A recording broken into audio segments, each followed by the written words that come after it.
Julian Assange has been released from prison in London and is either on a plane on his way to Bangkok and then to the Mariana Islands, or is already in Bangkok, one or the other.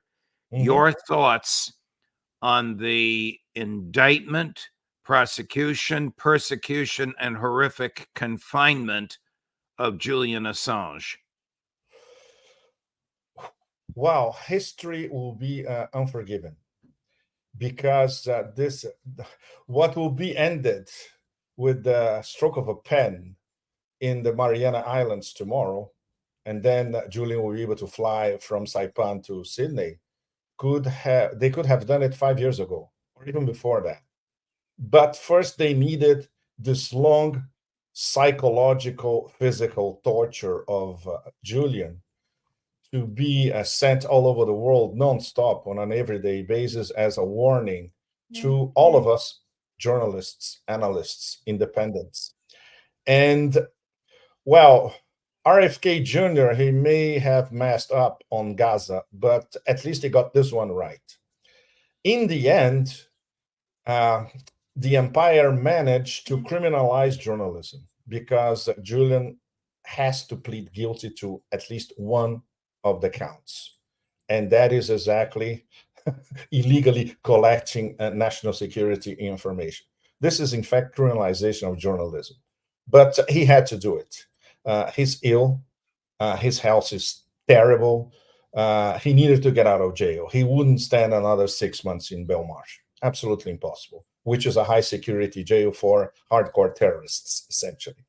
So the whole process is, for all of us involved in the information war, let's put it this way, we learned everything we needed to learn about how to deal with the United States and their Justice Department. And the final message still lingers on. Don't mess with us, or we'll go after you and we will break you. And Julian said to the whole planet, you will not break me. You can wear me down, but you'll never break me. And in the end, he's going to be free. That's a very lovely and articulate summary. I would be a little harsher.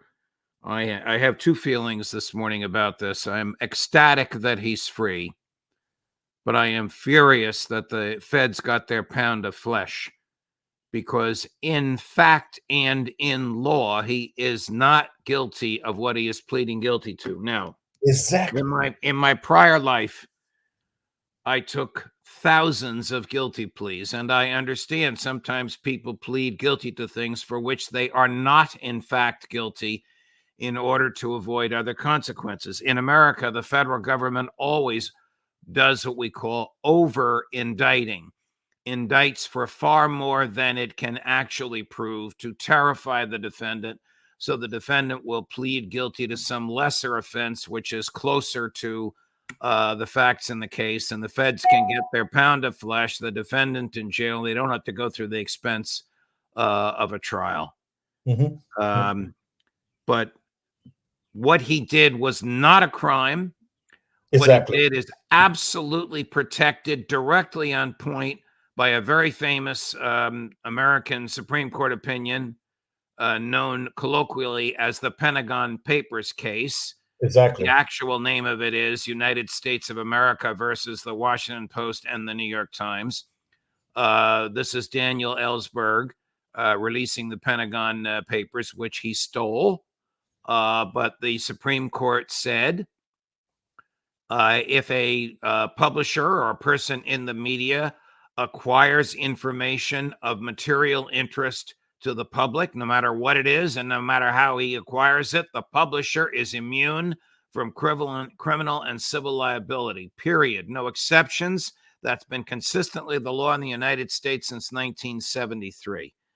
The government hates that, and it still pursues journalists, and what they did to Julian was reprehensible. But he's turning a new page.